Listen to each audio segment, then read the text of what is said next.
Hello, my dear friends. Myself Saurav, and I welcome you all to all new video of Pratigya Batch.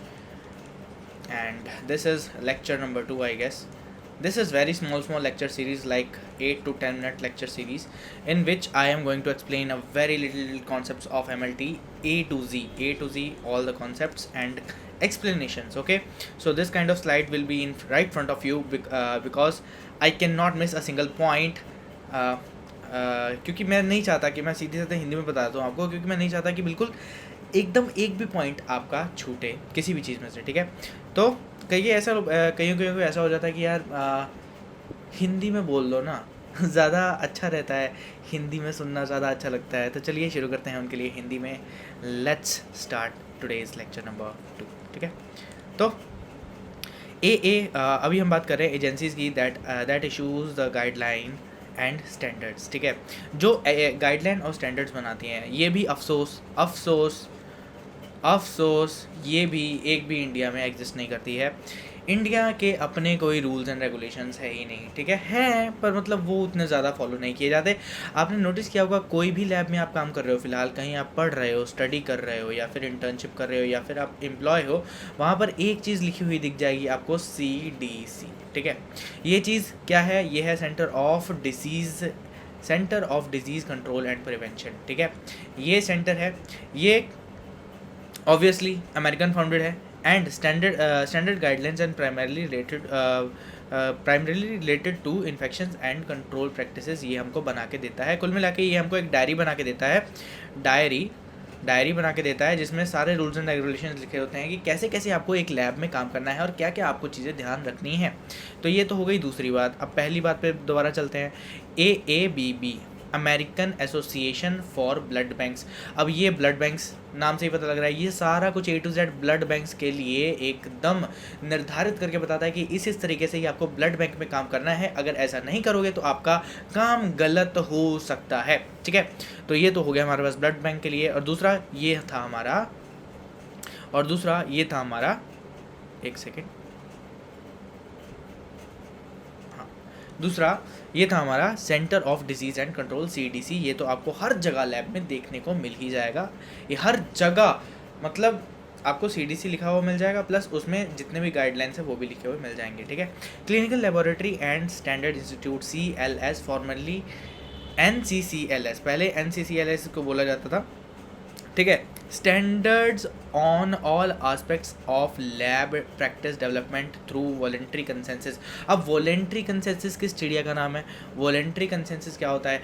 एक मेला लगा, ठीक है, ऐसे समझो कि एक मेला लगा, ठीक है।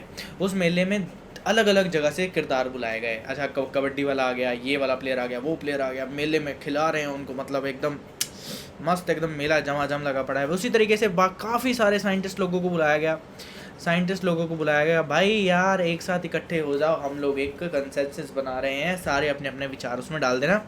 तो ये सब लोगों ने मिलके अपने अपने विचार उसमें डाले कि हाँ ऐसा होगा तो लैब अच्छी चलेगी, बेटर चलेगी, बढ़िया चलेगी, फ्लॉलेस चलेगी। तो यहाँ पर उन्होंने एक कंसेंसस बना के दे दिए रूल NCCLS के बाद, NCCLS के नाम से बाद में वो जाने गए, दुनिया वाले उनको जानते हैं NCCLS के नाम से, ठीक है।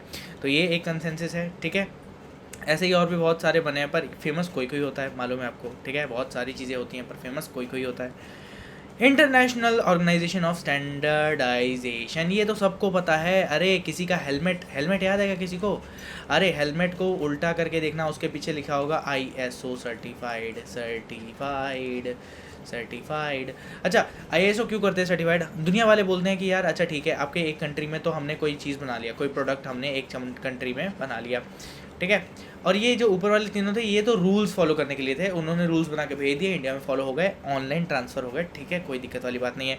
ऑनलाइन के लिए तो ये तीनों थे कि ये तीनों ने हमको ऑनलाइन बता दिया कि हाँ ये रूल्स फॉलो कर दो। ऑफलाइन मतलब ये पूरा एकदम कोई चीज़, अगर कोई ग्लासवेयर ट्रांसपोर्ट करना है, अगर जर्मनी में कुछ बन रहा है तो वो glassware for example test tube हमको जर्मनी से इंडिया लेके आनी है, तो उसको ISO सर्टिफाइड होना पड़ेगा।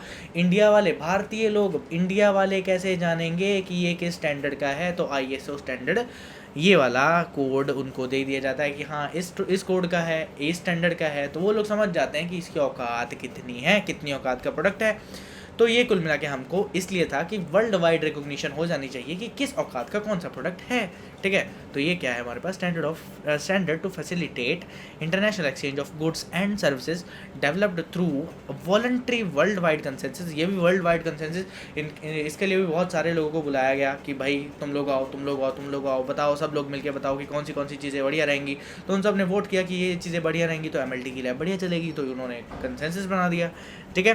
तो ISO सर्टिफिकेशन कुछ इस हिसाब से डिफाइन हो जाता है। मेडिकल लैब्स के लिए ISO सर्टिफिकेशन कुछ और होता है, हेलमेट्स के लिए कुछ और होता है, कुछ बहुत सारी चीज़ें हैं जिनके लिए ISO सर्टिफिकेशन कुछ और होता है, लेकिन ISO ही रहता है। ये एक ऑर्गेनाइजेशन है जो हर चीज़ की सेफ्टी को इंश्योर करती है, ठीक है।